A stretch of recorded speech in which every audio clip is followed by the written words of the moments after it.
So to build that trust, we need openness and honesty. And honesty is being truly and freely yourself, speaking into what you want and how you feel. So trust is a huge part of it. You're listening to the Building a Coaching Culture podcast. Each week, we share leadership development, coaching, and culture development insights from leading experts who are developing world-class cultures in their own organizations.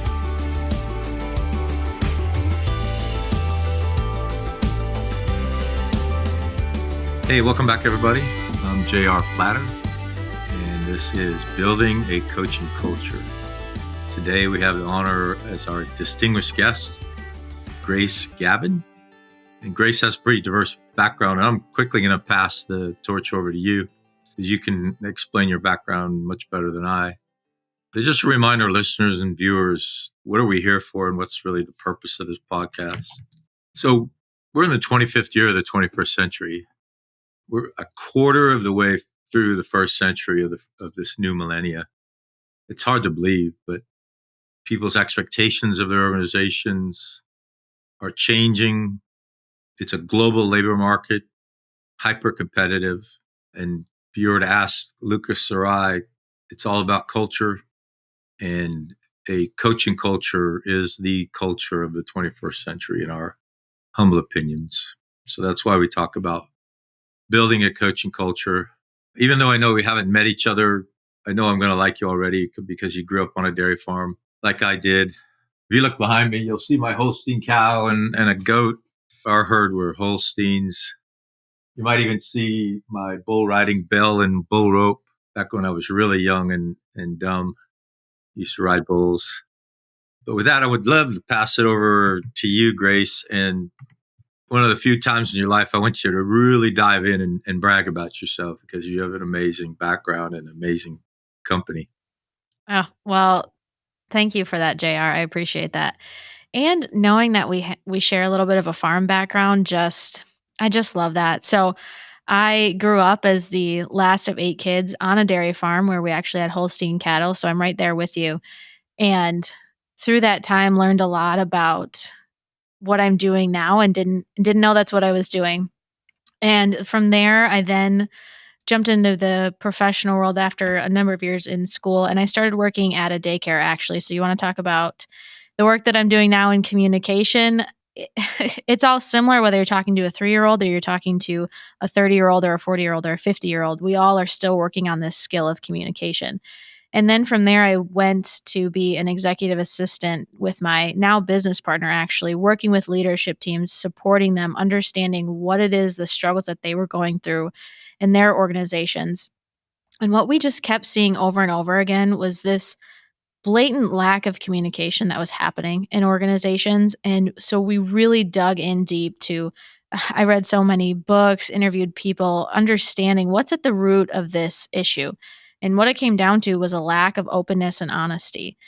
And from there, we've built out our entire organization just around that, centered around helping people be honest and be open as the foundation of communication, because that is how teams are going to move forward better together. And we've been doing this work for a number of years now. And we have a book that's coming out soon that we've been working on for 3 years, just very entrenched in this and very interested. I've always been interested in, how do human beings communicate together? How do we work together to get towards these big, amazing things that we do, whether that's, building skyscrapers, or finding cures to diseases, or nonprofits that are working to solve humanitarian issues, or businesses that are helping people do better in the tech space and healthcare and things like that. And just, it all comes back to human beings being able to communicate really well together. And if we don't have that, everything else is so much harder than it has to be. And so now, fast forward to today in my career, I get to be the one helping leadership teams do that.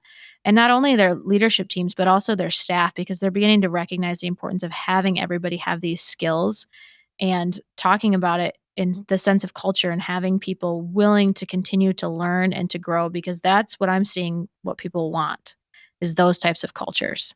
So that's a little bit about me. Congratulations on your journey. So, with that in mind, how important communication is, what are some of the biggest barriers, and what are some of the biggest enablers of this kind of communication? Well, The biggest barrier is a lack of awareness. I mean, how many books do we put out there on communication? How many theories are there? How many discussions are we having that's at a really high level when we're talking about the research that's being done? And it's fabulous and it helps us understand more of the world, but how accessible is it to people in their everyday lives, in their organizations? And the answer is it's not. And so that's a huge barrier that I see is people just don't they look at it this big complex problem and get scared because they don't know where to start. And so beginning with simplicity in mind is a huge part of it. And then just having very clear expectations and understanding this is how we're going to communicate together. This is how we're going to act as a team, and having those very clear guidelines for people helps so much. And when we don't have that, we're just in this weird ambiguity, not knowing what's moving forward. Like the worst thing for human beings is to not know where they stand. As humans, we can handle good news, we can handle bad news, we can handle the ugly things in life. We can handle all those things. We're pretty resilient. What we can't handle is not knowing, because then our brain starts to make all kinds of stories. And then you can imagine when you're working in a team, how distracting that is and how much that can ruin productivity on a team. Does that answer your question, Luca? Yeah, absolutely. I've had some of these issues, so you're preaching to the choir. Thanks. Yeah. So one of my key performance indicators of my leadership is my team willing to mock me and make jokes about me? And one of the reasons that's a KPI is because there's a lot of trust in the room, right? They know the chairman's not going to jump down their throat if they make a little joke or point out the fact that I have a blue or a purple phone holder or something silly like that. So it sounds like part of the baseline for this kind of honesty is trust. How do you help people build that trust? It really starts out at a baseline. And so to build that trust, we need openness and honesty. And honesty is being truly and freely yourself, speaking into what you want and how you feel. So if you think about the big terms like authenticity, vulnerability, all of those things, again, making it simple and accessible for people, that's honesty. And then on the other side, and what we struggle with as human beings more so, is openness. And that's listening without reservation, putting your needs and wants on pause for someone else. And so, what that does is really acknowledge hey, there's two people in this conversation. Or when you're talking about a team, there's multiple people in this conversation. And each person needs their opportunity to be heard and respected. But if that is true, then that means we have to do that for every single person, not just for ourselves. And that's when we start to really build trust and where I see it happening for my teams. Because if we can let somebody have their voice at the table and everybody else sees that that's happening and we're listening and we're being heard and respected, and then the same goes for the next person and the next person, then bam, immediately you are building in more trust into that team than if that weren't the case. So trust is a huge part of it. I'm in software development for part of my career. And so I see also sometimes the problem with, over communication potentially kind of having conversations that don't necessarily enable the productivity. Is that something that you worry about or try to mitigate? Yes, I have seen it with teams where we just seem to circle around the same issue over and over and over. And it's this is a problem. This is a problem. Okay, clearly identified that it's a problem. So we've got people being honest. We know what we're dealing with and we've got access to that. But now we have to make a decision and a plan to move forward and really helping people be clear and actionable. So it's not just about, hey, kumbaya, love circle, all those things around. That's fantastic. But when we're talking specifically about teams, we have to have action moving forward. And that's where I think we got to be really clear in our communication and to say, this is the outcome, this is the goal that we're moving towards.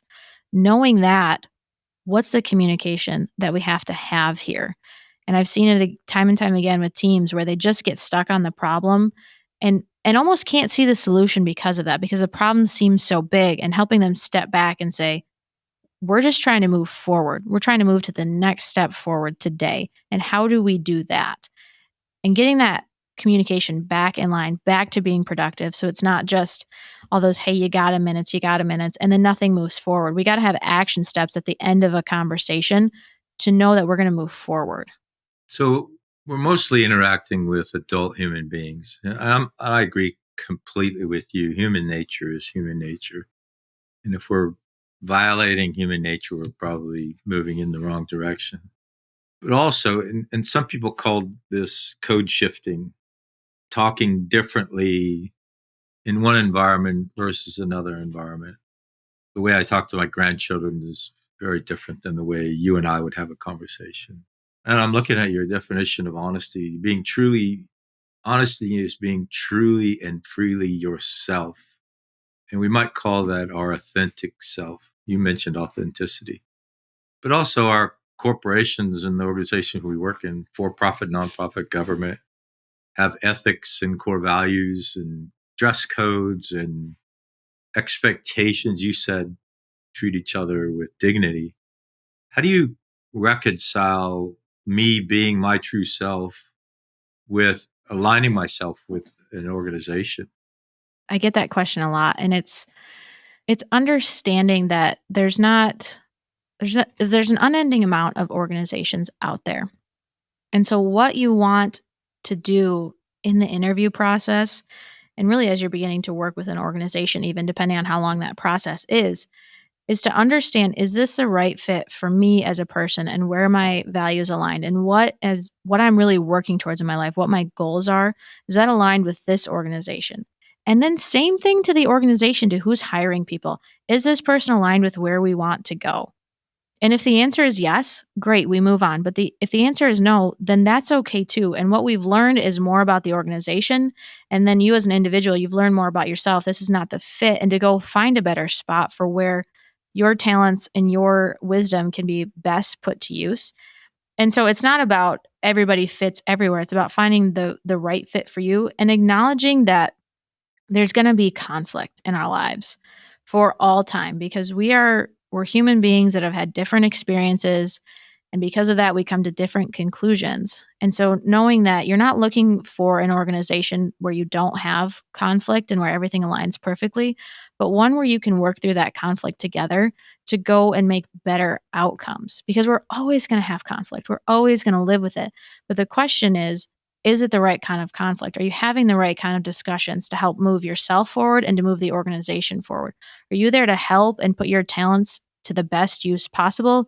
Or are you there detracting and not helping the work? Because then that's a conversation to have for yourself, but also to have with the organization and say, am I aligned with this? And understanding what that is. Because that's the beauty of the society and the system that we live in, is that there's so many more options out there, and there will be an organization that you align with and that aligns with you. And don't stop until you find it. Mm-hmm. I also, you mentioned earlier, like you sometimes get lost in your own perspective, either a team or as an individual. How important is it to have kind of an external view or somebody to, kind of look from the outside in to assess these things? Yeah. I think you have to know what's right for you. And you have to know, are you questioning yourself? You question the organization so much and what you're doing is actually right? Or is there something that's actually off that you need an outside perspective? So I'll speak for myself. And I know in my own mind, I can get to questioning a lot of things. I want to get to the root of it. And sometimes I have to know, is this just me being doubtful? Is it something inside me? Or is it something inside this organization that I'm in or this team that I'm in that something's really not going right here? And discovering for yourself what that is, but also having a conversation with somebody to share that honesty is a gift to somebody else. And if there really is something wrong within the team or within the organization, you're giving a gift to unleash that and to say it plainly for people. Because if you're feeling it and it's really happening, then it's likely happening for others too. And sometimes we're like fish in water as human beings, and we don't see for ourselves and can't fully understand, even though we can feel that something's not quite right in our bodies. We don't always know what it is. And so I love bringing in an outside perspective just to say, "Hey, can you temp check this for me? Where are you at?" And then it's really important that we're able to be open to that person. So if we're gonna go ahead and ask feedback from people, we have to be willing to be open to it, to listen without reservation to it, and knowing that that person is giving it because we've asked and we're receiving it with love and care, knowing that we're gonna be better for it. I'm interested in hundreds of books out there, if not more, on culture. I probably have half a dozen of them right here behind me to talk about culture. Describe for me the ideal culture in your eyes. That is such a good question, JR.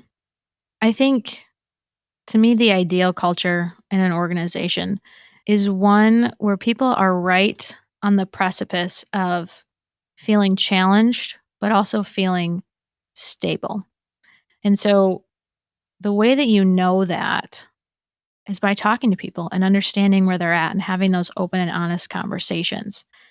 And to me, that's the bedrock of culture, and then you build up on top of that. But if you don't have people willing to share with where they're at on, "Hey, I am way overwhelmed and I need some help, I need some support," or "I'm not being challenged enough and I need more on my plate," or "I'm at a really great spot." I I had one of my clients tell me one time, we were talking about, "What do you really want out of your workplace?" And everybody was giving various answers. I had one guy who said that he wanted more challenge. He wanted to take on more because he wanted his wife to be a stay-at-home mom, and so that meant he had to rise through the levels of leadership to be able to do that. And then we get to another guy and he says, "I actually don't want any of that." He said, "I just wanna work so that I can be able to go and skateboard." It's like, yes, that's what we want from people. That's the kind of cultures where people can be at different points in their lives and be able to say those things. And so you build core values around that and you look for the people that you want, but ultimately you want people who can just say what it is that they want. And then you can help them get that. Because when you help your employees get what it is that they really want, that's when I believe you create fans for a lifetime. Whether they stay your employees or not, they will love your organization till the end of time if you're helping them get what they really want. And when you can focus on that, along with helping getting your clients and your customers what they really want, then I think, man, that's exactly where people want to be. And you're going to start attracting people to you. And that's the kind of culture you want to build. No, that's all great stuff. Thank you. You mentioned kind of like the intuition that you might have to, I can kind of feel that this is right or this is wrong without necessarily the context to communicate exactly what's going on. And it just makes me think about, like working with 3-year-olds versus older people. I have a 5-year-old, for example, and I see that he takes a lot of things at face value, which can be helpful, but then he doesn't have like all of the additional context. So I guess my question is like, do you lean more towards the, intuitive side that takes things at face value, or is it, the knowledge and experience we have is more valuable, or maybe a mix of both? I don't know.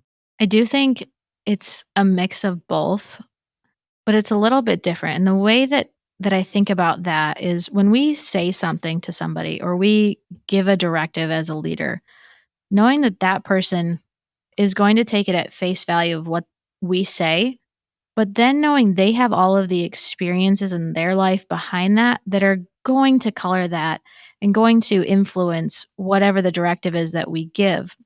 And so recognizing that and helping if you can build the context around it to, I'm not saying go have an entire long conversation about it, but just build a little bit more context around it. This is why we're doing it. And this is where we see this going to help them to not just have those baseline assumptions, because that's what we all do. When we don't have enough information or context, our brain will fill in the blank for us. And oftentimes I see leaders having a fear of over communicating things. I don't think you can over communicate. You can spin your wheels and continue talking on an issue like we were talking about before and not moving forward with clear action, but I don't think you can over communicate with your people. And getting that clear across from them helps a lot more, knowing that everybody's experiences are going to color what it is that you have to say. So help them color that in, help them give a little context to it, because otherwise they are going to just take it at face value and fill in the blanks for themselves. And that's maybe not necessarily what you want.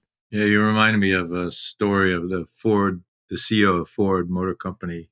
coming off the stage and being congratulated on giving a great speech. And the person said, it looked like you really enjoyed giving that speech. And he says, yeah, I do. And I've given it 5,000 times. That's communication. Saying something once and expecting it'll be understood, not so much. They've done research that somebody has to hear it 7 times at least to be able to hear it for the first time. And I think in our technology distraction, divided world that we live in, I would say it's way past 7 at this point. I'm going to write that one down because I know in networking, which we all do as human beings, it's a minimum of 3 interactions before I'll say, yeah, I know Grace. Grace is a good person, and we'll recommend you to another person. So the math quickly builds up, right? And a lot of what we do and a lot of what you're talking about ultimately comes down to an opportunity cost discussion. What am I doing versus what I could or should be doing? You mentioned core values a minute ago. I have some pretty strong feelings on core values. And you also talk about freedom. And so I wrote policy for a living for a while, and I realized every time I write something down, I take away someone's freedom. And so if I write down a core value, I've told them, here's what I accept, but everything other than that, I don't want you to do. And so how does one write and then communicate the right core values? I think it depends on where you're at as an organization. And so if you're a bigger organization, your core values should come from all of your people. And how you decide to collect that, if that's surveys, there's a million different tactical ways to do that. But really understanding, why do these people come to work here every day? What do they care about? What does it mean? And also understanding that your core values are not only a driving piece for your employees, but also for those who do business with you. So maybe understand from few key customers, why do they work with you over anybody else, and understanding that. Now, if you're at the beginning phases of a company, you have a little bit more liberty there, a little bit more freedom to decide what your core values are and really build your company and your culture around those core values. But also, still, the same thing applies of understanding, what is it that the marketplace is out there that wants you for? What do they value out of you, to understand that? And then you as a leader, what kind of place do you want to come to every day? Because people might not say it in exactly the same words when it comes to core values, but there's a same feeling that people want to have. They want to feel like they belong. That's one of our core human needs, is to belong. And when we spend a majority of our time at work, that's a big part of it. And so how do we help people belong? And core values is one of those ways to do it. And using really good communication to do that too, and understanding, how are we going to speak to this so we have the kind of people in here that are going to help us move forward to row the boat towards the direction that we really want. I would love to know, how do the two of you define a coaching culture? Yeah, beautiful question. So as I, in my opening remarks, said, we're 25 years in the 21st century, and it's a global market, hyper competitive. People's expectations of their organizations are changing. It's much more virtual. You think about work, family, and self. So I'm a baby boomer. I came from the analog generation, where if you took a vacation, you were kind of looked at sideways, like you're abandoning the team for 7 days. So a coaching culture, and you hinted at this a moment ago, is a culture that attracts and retains the world's best talent. For me, if you were to ask me to define a culture, I would tell you it's the story that people tell about the company. The employees, our stakeholders, our customers, you and your co-founder tell a story about no honesty, but then the world gets their opportunity to tell the same story. Are they living up to the story that they're telling us? And so coaching writ large is all about looking forward and facilitating growth. One of the biggest differentiations between coaching and culture, or coaching and therapy, therapy looks backward and helps you heal. Coaching helps you look forward. There's a couple of ways that you coach within a corporation. And I define corporation as any complex organization, not just for profit, but nonprofit and government as well. And are you taking every opportunity you have to grow your team and actually grow your stakeholders? So the final step of a coaching culture, any culture for that matter, is when people are telling the story, they also say that's just how we do things around here. We hear a lot about I have an open door policy and I'm people oriented. All those things are communication. Really, where the rubber meets the road is the demonstration. So that Ford CEO could have said all of those great things and then gone out and demonstrated the opposite. But you're not going to get the culture you want. You're not going to get the story you want. So it's a 21st century culture that attracts and retains the world's best talent through a focus on personal and professional achievement. So if I were to ask you right now, close your eyes and tell me where you are in 30 years and what have you achieved, I'm confident you're going to tell me 3 or 4 personal things. You're still alive and healthy. You're not living paycheck to paycheck, and you're surrounded by people who love you. Those are life's goals. And do you work in a culture that supports and achieves both those personal outcomes, but also the professional requirements to get you there? Are they training, giving you education opportunities? Are they giving you promotion opportunities? Do they respect you? Do they support and encourage personal and professional achievement? Because it's a win-win. I win as the employer because you're going to be attracted to my organization and you're going to stay and you're going to not have distractions and you're going to fulfill our vision and mission. And you win because you're creating financial freedom for yourself. You're spending time with family and taking care of yourself and working hard. Long answer, but Lucas, you could jump in here if you Sure. we work so much together. That, Yeah, I mean, I think about, coaching sessions one-on-one in that micro sense of, you're building trust and safety. You're putting the whole person out there to, let them lead the conversation to try to come up with solutions. So just scaling that out where in an organization we have trust and safety, I'm able to communicate, with the people I need to without feeling like, I'm going out of bounds, and the result of that, should be that we're solving problems together, That's how I think about it. yeah, I quite regularly have. I'm not the CEO any longer. Pass leadership to the next generation. I'm still the chairman and the owner. And I have people walking in my office all the time and say, I think we're going in the wrong direction on this topic. And that makes me very happy. Now we can have a back and forth discussion of why I think what I think and they tell me what they think. And then we compromise on a path forward. And I think there's a lot of analogies between what you've described and what we would describe as a coaching culture, coaching relationships, and coaching sessions. I think you're implicitly saying a lot of the things that Lucas and I would say explicitly. Yeah, most definitely. And having people being able to walk into your office and give you that level of honesty, what that tells me, JR, is that you have a high level of openness to the people around you.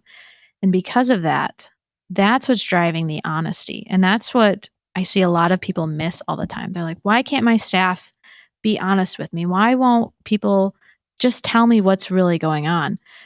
This hard truth is that there's likely a lack of openness happening, whether you're doing that intentionally or unintentionally. But let's talk about that. Let's bring that to light. What are the walls that are blocking you from being open to the people in your life? Because once we can clear those out and you develop a higher level of honesty, because it's a skill, develop that skill a lot higher, then you're going to see people be a lot more honest with you because they know they can bring it to you and that you're not going to explode. You're not going to be angry with them or shut down or any of those types of things. You're going to hear what they have to say. And then you have your honesty back at them. And it's great both ways because when they're able to be honest with you, then they're also going to have a higher likelihood of being open to whatever it is that you have to say. But a lot of times I see leaders just no, they just can't understand why their people wouldn't just come and tell them that, why they tell me things that they wouldn't tell their leaders directly. And it's because of that. And that's the skills that we need to work on developing. And it's not to shame or to blame anybody, but to recognize, hey, we have more work to do. We're human beings who are learning and developing all the time. And if that's our goal, then this is the next step. This is what we need to work on to collectively do better together. And to continue on that thought, one of the first things we talk about in our education programs is open your heart and open your mind. And it all stands on the foundation of courage. Do you have the courage to say, I don't know, I don't know. What do you think? And a lot of leaders, especially newer leaders, think they have to be the answer person. My name's on the building, and therefore, if somebody comes to me with a question, I owe them an answer. Well, you're really short circuiting the potential because your advice is not nearly as good as you think it is. You grew up in a very different place under very different experiences, very different educations, ethnicities, genders, any number of things, even identical twins who grew up in the same houses with the same parents are vastly different human beings.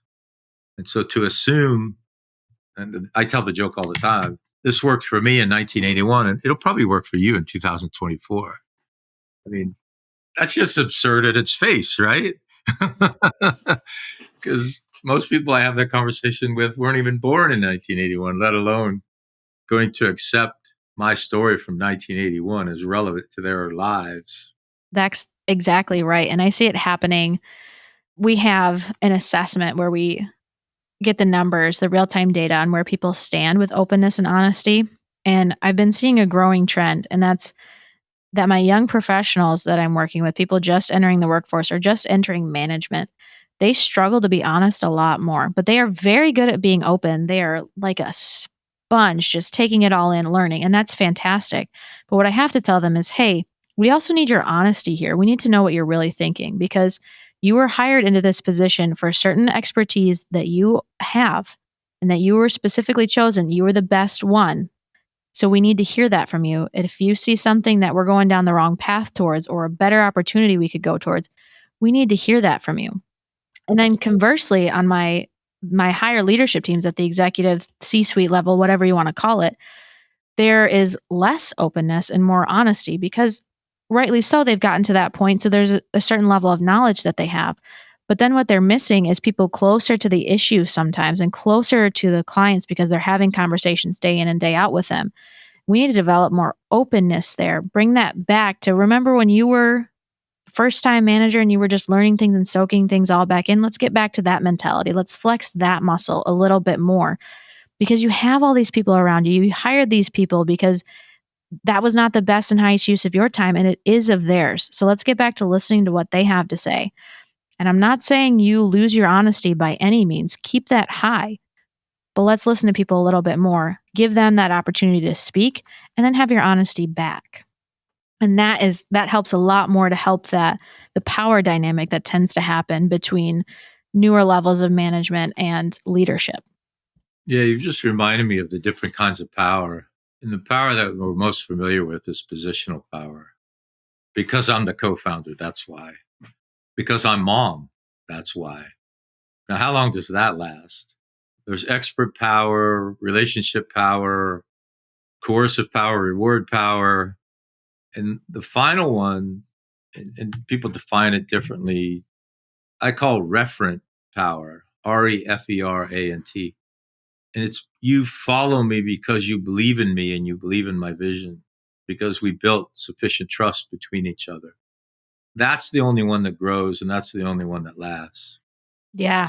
So I'm really interested. You mentioned, somebody that's the, secret skateboarder at the office, or there's this joke amongst guitarists where it's like, who could possibly afford X, Y, or Z guitar? Like, it's like astronomical, and the answer is always, oh, that's for the dentists that play guitar. And you think about maybe playing guitar like actually makes them better dentists, like they're more dexterous or something. So my question for you is that, do you have any of these kind of hidden talents or hobbies that give you some perspective that helps you in your 9 to 5? Oh, I've never been asked that question. That is so interesting. I warned you. I warned you. I love this. This is so good. Uh, I got 2 for you, and they're not so secretive or crazy by any means. People know this about me, but the first one is reading. I am a huge avid reader, also audiobook listener. And I read the nonfiction professional books and they help me absolutely. I love them. But what I've just done recently in the last few years is I love reading nonfiction or fiction books too. And what I choose to do with my fiction reading these days is I intentionally pick authors and stories whose lives I will never experience. So whether that is a fun story about 3 Chinese best friends and how they're about to all get married and all the customs and things that go through that, or if it's A Gentleman in Moscow about a man in Moscow going through all of these experiences during the war, or if it's about just all of these different stories of perspectives that I'm never going to have. But in reading it, you get a sense of what that might be like. And through the author's words, feeling that story and just having a little bit more empathy and understanding for those experiences, which I will never go through. And then the other thing that I love to do is garden. And what gardening teaches me day in and day out is patience, because I will plant my seeds the first day and I will go out the next day and think to myself, where are all of my plants and where's all of the fruits of my labor? And they're not there. And the next day they're not there. And then they're not there. And then all of the weeds come in and I got to pull all those out. And I think about that in terms of company cultures too, of these are things we're building and going over time, and we got to pull the weeds and we got to help the plants continue to grow to the point where now we're just starting to see the fruits and vegetables of our labor. But it's taken us a couple months to get there and to understand that patience is I'm constantly learning over and over and over again as somebody who wants to go, go, go, grow up in the technology age of things being at my fingertips in a snapshot. Is just patience over time. And that's how we're going to build better teams, better companies, a better world, really, is patience over time and investing in people. Awesome. Yeah, I mean, it didn't sound like you were caught off guard. That's a really good answer. Thanks. Well, thank you so much for being here. It was really an enjoyable conversation. Yeah, Hope you likewise. have a This was great fun. You guys weekend. asked some interesting questions, and I hope my responses turn this into a great podcast that your guests love, and I'm excited to share it with our network too. Well, that concludes this episode of Building a Coaching Culture. I truly hope that this episode was helpful to you. If it was, be sure to follow us wherever you listen to podcasts. Maybe stop and give us a rating or a review, and share this podcast with someone who might find it helpful as well. Thanks again, and we'll see you next time.